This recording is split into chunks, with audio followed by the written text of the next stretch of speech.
silakan duduk. Tuhan memberkati.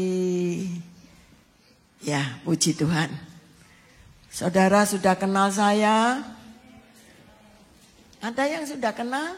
Ada yang belum?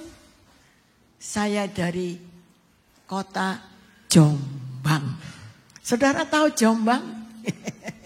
Kota, desa, kabupaten Jombang. 80 kilo dari Surabaya. Ya, saya percaya rencana Tuhan indah.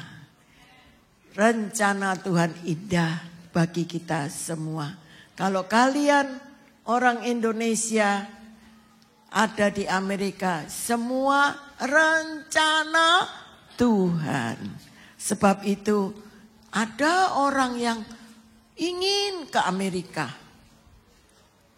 Tapi ada tujuannya. Tuhan tahu tujuannya ke Amerika untuk apa. Cari uang, jen, atau cari Tuhan. Nah ini, mari kita belajar. Tadi pagi saya sudah sampaikan tentang misteri hati manusia. Misteri hati manusia. Siang ini saya akan bawakan misteri hati Tuhan.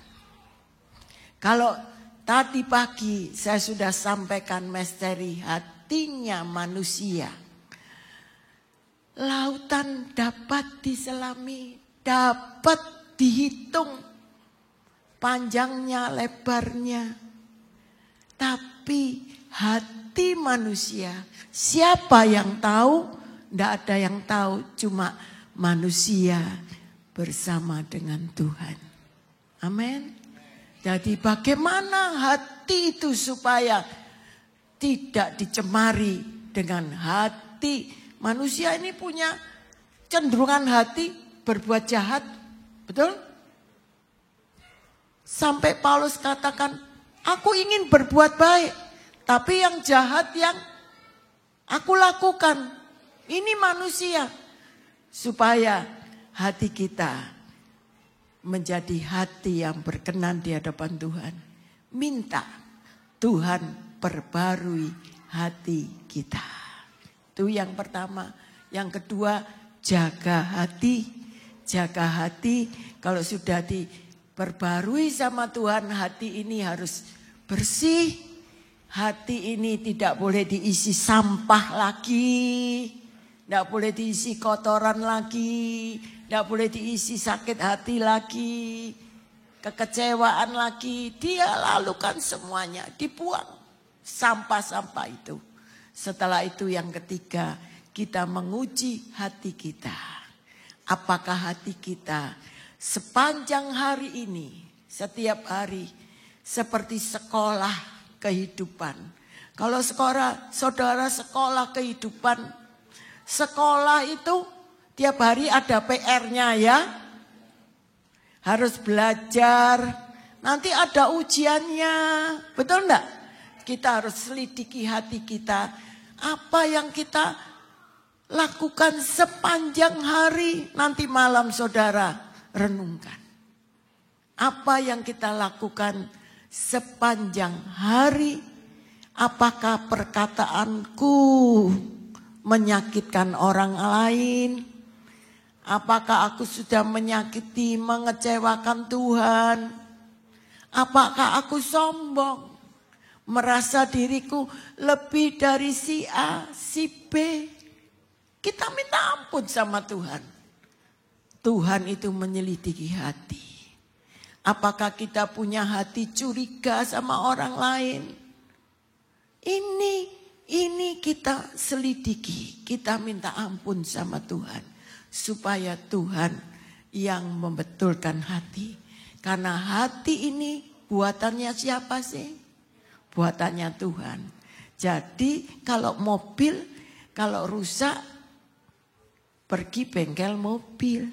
Kalau hati mulai punya pikiran jahat, datang kepada siapa? Ya membuat kita siapa? Namanya Tuhan Yesus Kristus. Amin. Dan hari ini, siang ini, saya akan ajak saudara tentang belajar tentang misteri hatinya Tuhan. Orang untuk belajar misteri hatinya Tuhan itu memang gak mudah. Tapi kita belajar dari firman Tuhan, ya. Misteri hati Tuhan. Kita buka di dalam Roma 11 ayat 36, 33 sampai 36. Roma 11 ayat 33 sampai 36. Misteri hati Tuhan. Saudara, saya rindu kita baca firman Tuhan bersama-sama ya. Oke? Dari pertama sampai akhir nanti waktu baca firman. Baca firman sama-sama. Setuju? Oke. Yes. 2, 3. Oh, alangkah dalamnya kekayaan hikmat dan pengetahuan Allah. Sungguh tak terselidiki keputusan-keputusannya. Dan sungguh tak terselami jalan-jalannya. Sebab siapakah yang mengetahui pikiran Tuhan? Atau siapakah yang pernah menjadi penasehatnya? Atau siapakah yang pernah memberikan sesuatu kepadanya sehingga ia harus menggantikannya? Sebab segala sesuatu dari Dia dan oleh Dia dan kepada Dia, baginya Dia kemuliaan sampai selama-lamanya. Puji Tuhan. Alangkah dalamnya kekayaan hikmat dan pengetahuan Allah. Saudara lihat. Lihat gunung-gunung. Lihat langit. Wih, siapa itu yang menciptakan? Gunung-gunung, lembah-lembah. Itu siapa yang menciptakannya? Tuhan, Allah kita, Allah yang dahsyat. Sungguh tak terselami, tak terselidiki. Seperti saya juga tidak bisa menyelidiki hatinya Tuhan. Siapa yang bisa menyelidiki hatinya Tuhan? Tidak ada seorang pun yang bisa. Tapi kita belajar firman Tuhan. Kita baca Alkitab. Kita baru tahu itulah isi hati Tuhan. Apalagi saudara yang beribadah. Saudara dengar firman. Saudara seperti dibukakan mata hatinya. Seperti dibukakan pikiran kita. Sungguh alangkah dalamnya kekayaan. Saudara tahu kekayaannya Tuhan itu seberapa? Tidak terhitung. Betul? Tak terhingga. Hikmat itu dari mana datangnya? Dari Tuhan. Pengetahuan dari mana? Orang pandai sampai menciptakan handphone aja. Dari mana yang memberikan hikmat? Ini dari Allah. Siapa yang menciptakan otak? Betul? Keputusan-keputusannya tak terselidiki. Saudara pernah nyangka saudara ada di Amerika? Saya sendiri tidak pernah nyangka. Kalau anak saya, Lukas, bisa dibawa ke Amerika. Bisa Tuhan bawa untuk jadi berkat di Philadelphia. Itu tidak pernah terpikir. Tapi itu keputusan Tuhan. Betul? Kalau kita tahu itu, sungguh tak terselami jalan-jalannya Tuhan. Manusia boleh merencana, tapi Tuhan yang menentukan. Pernahkah saudara terpikir, suami saudara punya suami seperti sekarang ini, punya istri seperti sekarang ini? Toleh, lihat istrimu, lihat suamimu. Ayo, loh istriku, oh suamiku. Itu diberikan siapa? Allah. Tidak pernah terpikir, betul? Itu keputusan Allah. Kalau sampai dua orang disatukan Allah, itu sama karena Allah yang menyatukan mereka. Karena Allah menciptakan Adam, pasti Allah menciptakan Hawa juga. Dan Allah itu sungguh ajaib, tak terselami. Siapa yang mengetahui pikiran Tuhan? Siapa yang jadi penasehatnya? Ini loh, makanya kita perlu segala sesuatu itu dari Tuhan. Dari Dia dan oleh Dia kita saat ini punya nafas. Siapa yang di sini tidak punya nafas? Semua punya nafas kan? Nah, bernafas kan? Jangan berhenti bernafas loh. Betul enggak? Semua dari siapa? Dari Tuhan. Tapi ingat, nafas ini cuma tip-tipan. Loh betul. Kalau kita dititipin nafas ini, kita harus bertanggung jawab. Nafas kita bisa hidup ini kita harus bertanggung jawab sama yang memberi nafas ini. Apa hidup kita menyenangkan yang memberi nafas? Menyukakan yang memberi nafas? Dan hidup benar di hadapan yang memberi nafas? Pernah terpikir? Oh, aku mau hidup semau kue. Aku mau gini, mau gitu, mau gini. Mau apa? Ya enggak apa-apa, silakan. Betul? Tapi semua ada pertanggungjawaban. Setiap langkah yang kita perbuat harus dipertanggungjawabkan di mana? Nanti kita waktu nafas ini kontraknya habis. Kita harus mempertanggungjawabkan kepada Allah.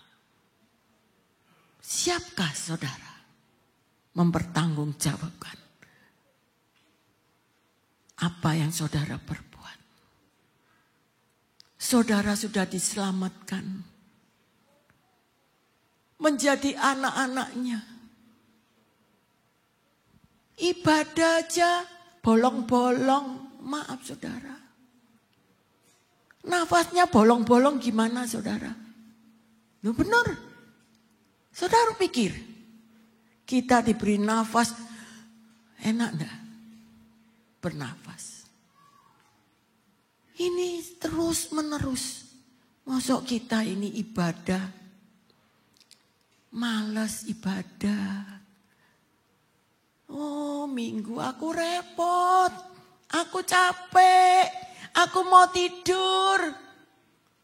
Minggu aku istirahat. Ini saatnya hari Minggu, harinya Tuhan. Kita membalas kasih Tuhan. Tuhan tidak minta uangmu. Tuhan minta hatimu. Sungguh-sungguh membalas, memuji, menyembah Tuhan. Itu yang Tuhan inginkan. Kita harus beribadah kepada Tuhan dengan segenap hati. Tubuh, jiwa, roh kita harus kita sungguh-sungguh beribadah kepada Tuhan. Karena apa saudara? Karena ibadah ini mengandung janji. Hidup ini kita dijamin.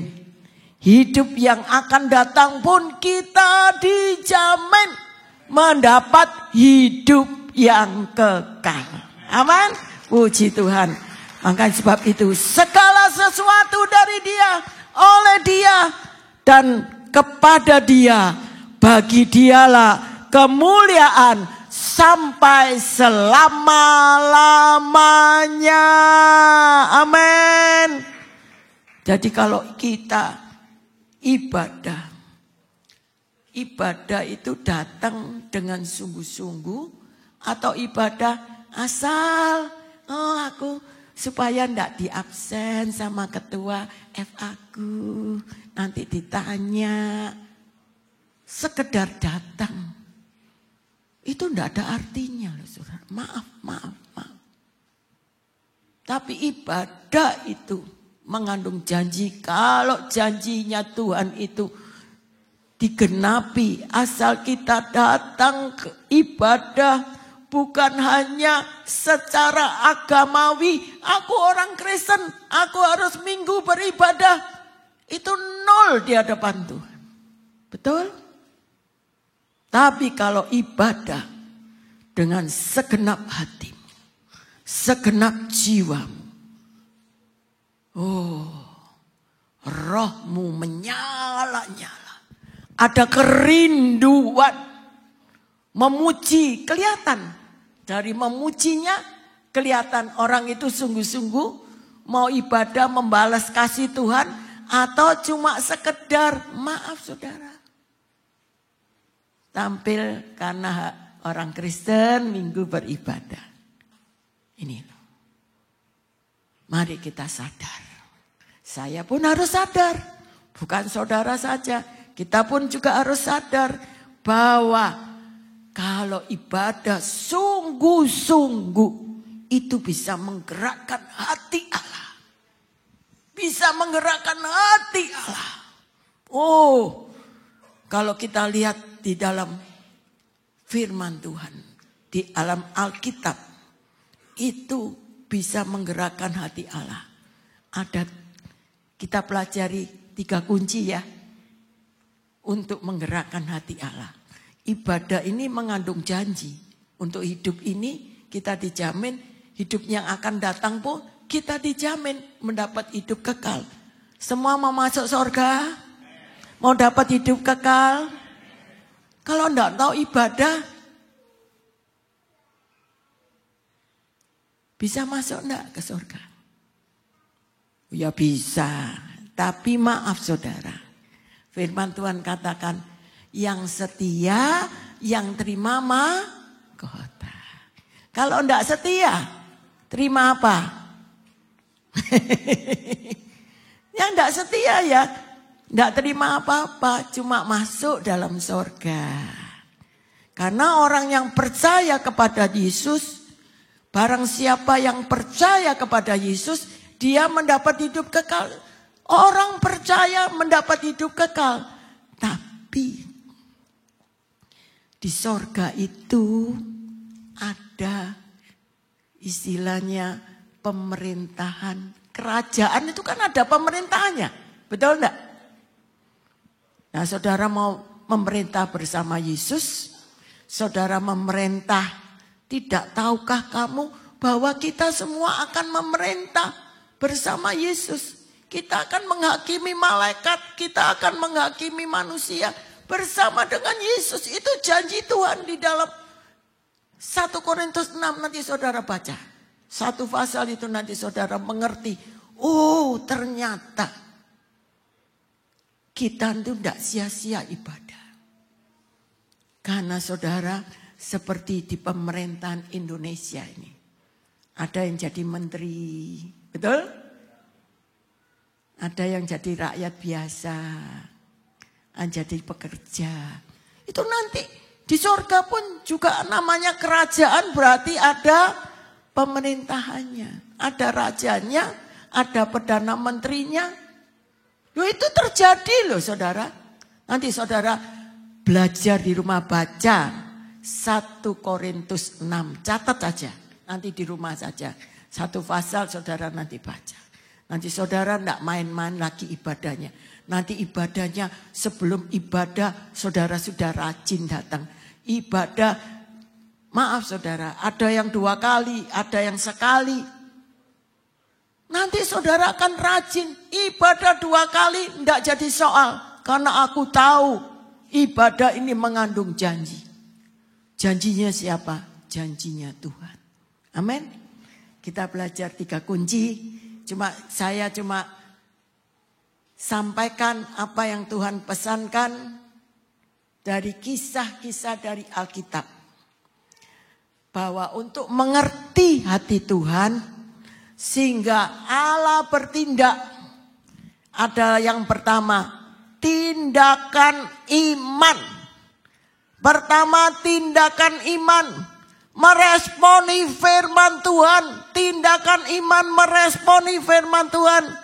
Cerita tentang kisah Yesus menyembuhkan hamba seorang perwira. Kalau kita lihat dalam Matius 8 ayat 5 sampai 13 nanti saudara baca. Tapi saya cuma bacakan salah satu ayat ya. Perwira ini percaya bahwa hanya dengan sepatah kata dari Yesus hambanya dapat disembuhkan. Matius 8 ayat 8. Ini kita sama-sama baca ya. Matius 8 ayat 8. Tetapi jawab perwira itu kepadanya, Tuhan, aku tidak layak menerima Tuhan dalam rumahku.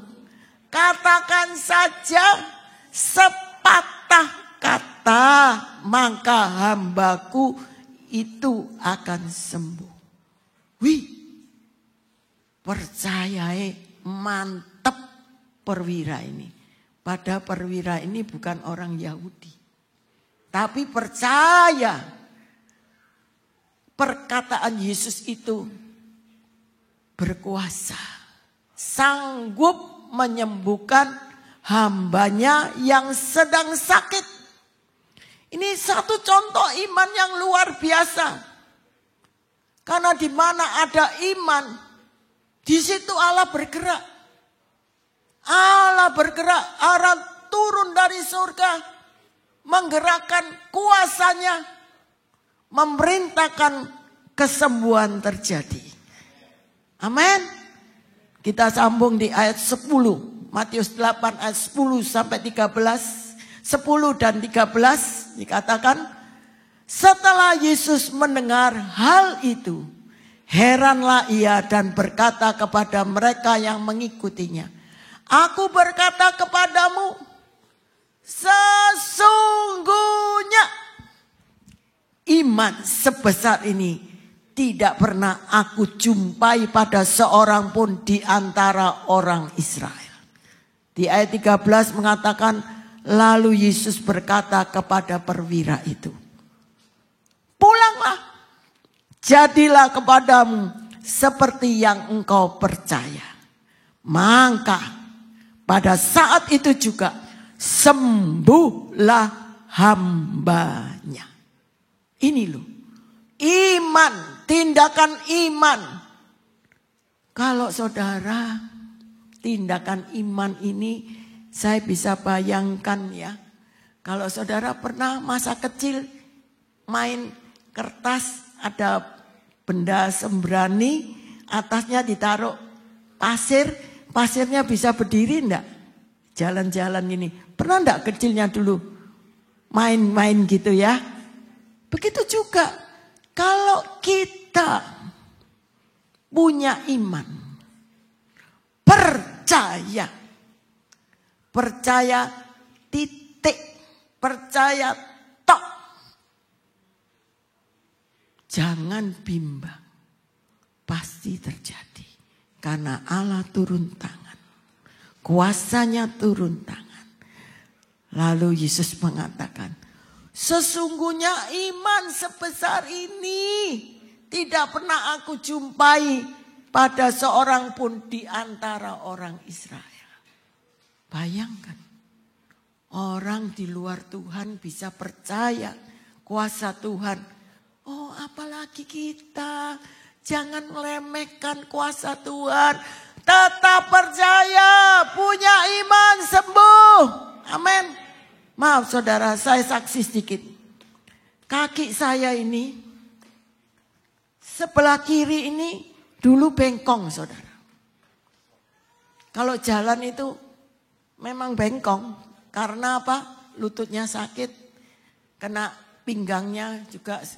Tapi saya selalu katakan, terima kasih Tuhan, kakiku lurus, kakiku lurus, kakiku lurus.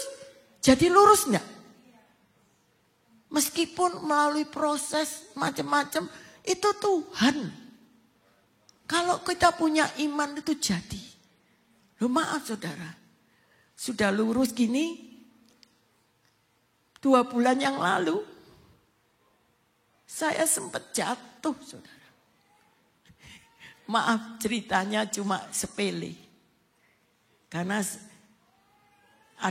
kami di rumah ada tikus itu, kami kasih lem, enggak bisa nangkep. Terus kami kasih racun sedikit, racun tikus, pembantu saya kasih. Besoknya tikusnya mulai gelempangan. Saya pikir sudah mati, saya serok. Mau tak buang, keluar. Ternyata tikusnya masih jalan gitu. Otomatis dong, gemes ya. Langsung kaki saya injek yang kanan. Cek, gini saya injek. Saudara begitu nginjek kaki, saya lupa. Tidak ada keseimbangan, saya langsung jatuh. Tapi begitu saya jatuh, saya bangun kembali, saya katakan dalam nama Yesus, aku sehat, aku sehat, aku sehat, aku sehat, aku sembuh. Kakiku enggak apa-apa. Apa yang terjadi? Saya pagi itu mau berangkat gereja, saya tetap ibadah. Ya, memang melalui dipijat, tapi puji Tuhan. Sekarang 2 kaki saya sudah sehat. Ini satu membuktikan tindakan iman itu Allah turut bekerja. Amin. Puji Tuhan. Sebab itu latih diri kita untuk menyatakan iman. Iman, sekali lagi iman. Iman itu dasar dari segala sesuatu yang tidak kita lihat dan bukti dari segala sesuatu yang kita imani. Kalau kita percaya, jadi. Jadi kita harus latih. Iman itu menarik kuasa Tuhan, kuasa Allah bekerja. Jadi perlu dilatih. Perlu dilatih. Perlu dilatih. Jadi saudara ngelihat segala sesuatu yang tidak baik, saudara jangan katakan yang tidak baik itu terus diucap, kok gini ya, kok gini ya. Itu enggak boleh. Saudara harus lawan dengan iman. Gimana? Terima kasih Tuhan. Orang ini baik. Kejadianku percaya semua Tuhan mendatangkan kebaikan. Kejadian yang secara manusia, kalau orang sudah usia jatuh, itu pasti orang ngomong bisa lumpuh, bisa geger otak. Macam-macam kan. Tapi saya katakan tidak. Saya lawan dengan iman. Saya sehat. Saya sehat. Saya bisa beribadah. Saya sepanjang hari itu beribadah. Di Jombang itu puji Tuhan. Saya sehat sampai bisa ke Amerika. Sebab itu kita harus latih diri kita beribadah. Ya. Kita buka dalam 1 Timotius pasal 4 ayat 7 sampai 8. 1 Timotius 4 ayat 7 sampai 8. Kita baca sama-sama ya. Yuk, lo sudah ditayangkan ya. Tetapi jauhilah tahayul dan dongeng nenek-nenek tua. Latihlah dirimu, ulangi. Latihlah dirimu beribadah. Latihan badani terbatas gunanya, tetapi ibadah itu berguna untuk segala hal karena mengandung janji, baik untuk hidup ini maupun untuk hidup yang akan datang. Memang orang ibadah itu perlu perkorbanan, betul? Korban waktu, korban uang, korban tenaga. Betul enggak? Itu dinilai sama Tuhan. Apa gunanya orang memiliki seluruh dunia ini, tapi jiwanya binasa? Oke, jangan binasa ya. Latihlah dirimu beribadah. Sampai kita memiliki ibadah yang sejati. Bahkan iman kita diproses sampai di surga. Kita menerima lawatan Allah dari surga. Di bumi itu bisa menarik kuasa Allah. Kalau saudara percaya. Dengan tindakan iman. Yang kedua. Tindakan yang bernilai. Apa sih tindakan yang bernilai? Kita lihat kisah seorang janda yang memberi persembahan 2 peser. Ya. Dalam Markus 12 ayat 41 sampai 44 ya. Menggerakkan hati Tuhan. Markus 12 ayat 42,44 ya. Markus 12 42,44. 2, 3. Lalu datanglah seorang janda yang miskin. Yang memasukkan 2 peser yaitu 1 duit. 44. Sebab mereka memberi dari kelimpahannya. Tetapi janda ini memberi dari kekurangannya. Semua yang ada padanya yaitu seluruh nafkahnya. Tindakan apapun juga. Kalau kita memberi harus dengan tulus hati. Ini kuncinya. Tulus hati. Bukan banyaknya uang saudara diberikan itu menggoncangkan langit, menggoncangkan Allah. Tidak. Tetapi orang yang memberi dengan tulus hati, rela, dengan sukacita.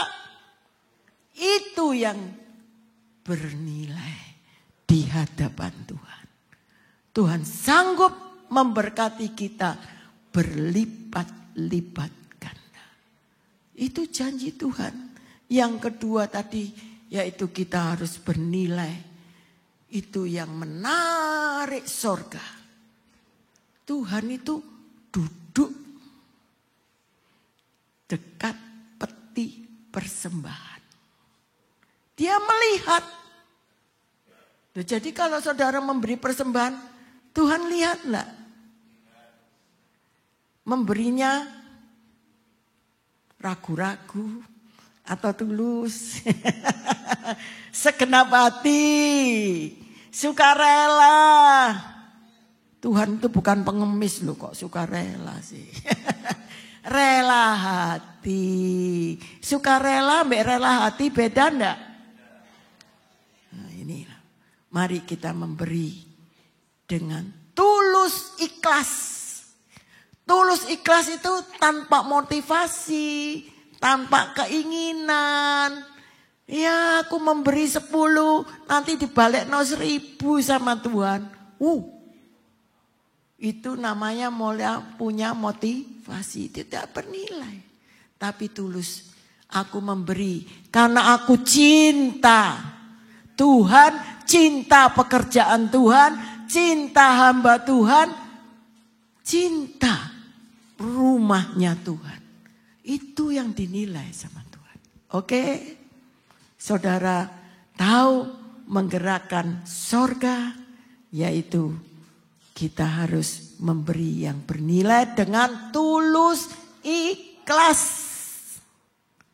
Memberi senyum itu juga senyumnya senyum tulus atau senyum senyum ikhlas atau senyum sungguh-sungguh. Senyumnya senyum karena ingin sesuatu pada orang itu atau memang ikhlas memberikan senyum pada suami, pada istri, pada teman-teman kita. Senyum itu juga ibadah loh. Betul? Kalau kita sungguh-sungguh senyum dengan ikhlas. itu memberikan faedah.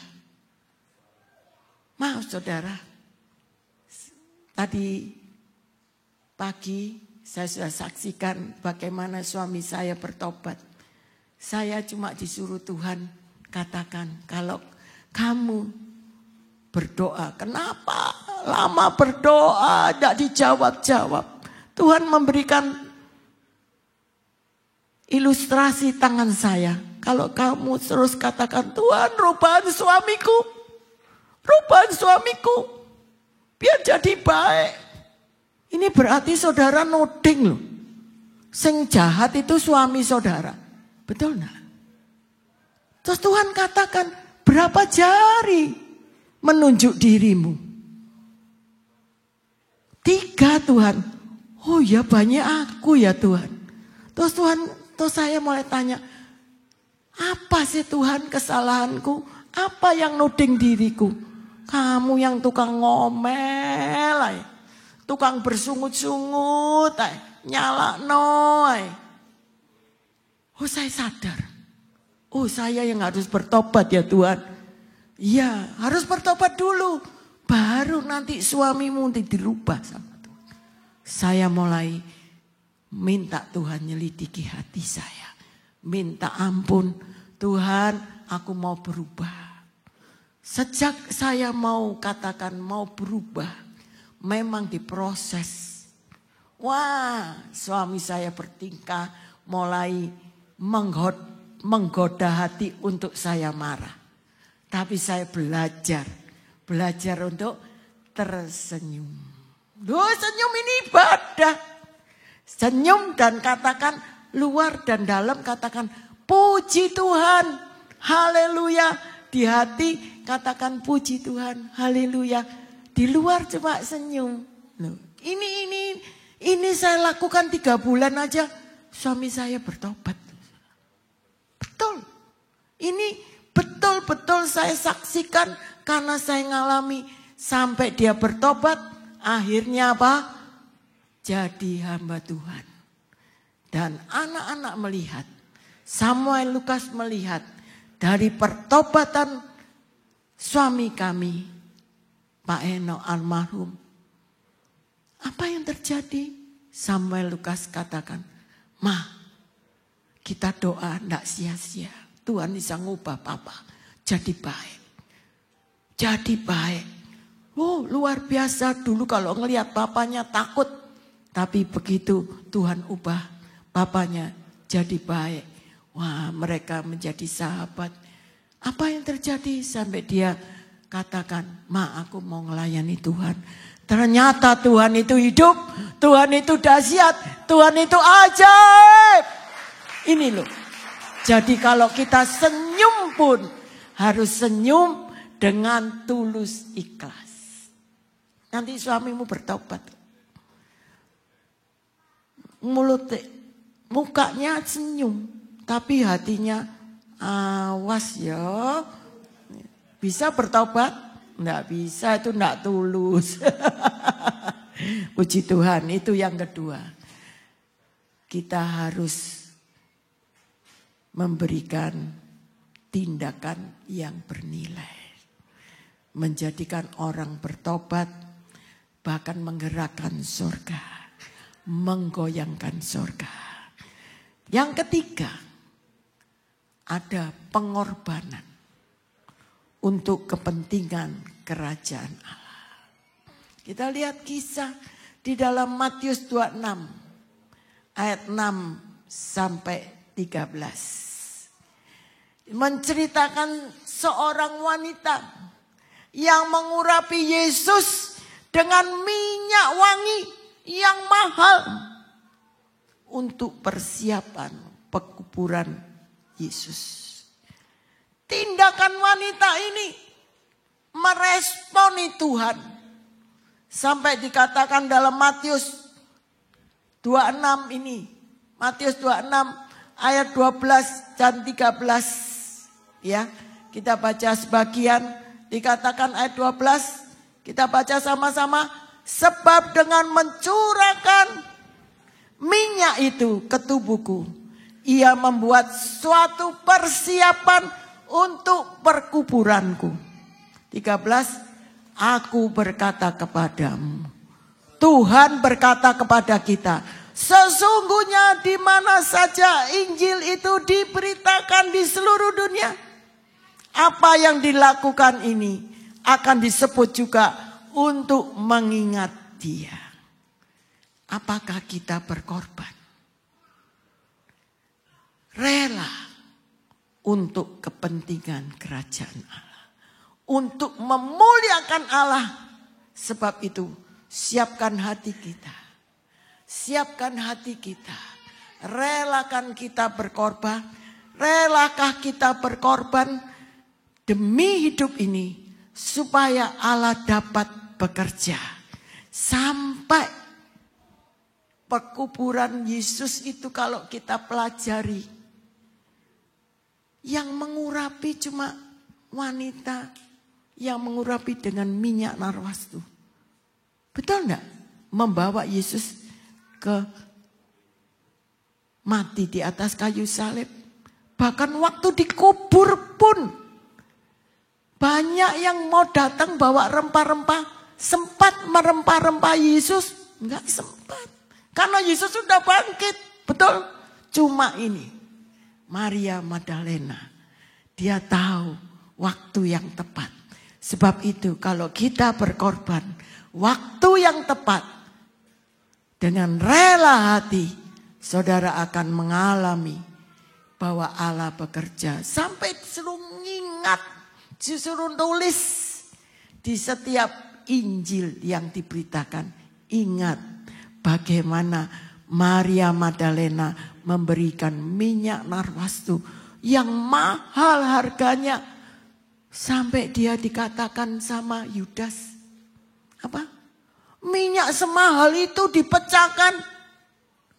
Dijual kan enak. Diberikan orang miskin. Tapi yang bela siapa? Tuhan katakan. Orang miskin selalu berada di dekatmu. Setiap saat saudara bisa. Tapi Maria Magdalena tahu waktu yang terbaik. Mempersiapkan minyak untuk perkuburanku. Ini Tuhan. Terima kasih Tuhan. Engkau baik, sangat baik. Dari sini kita mengerti.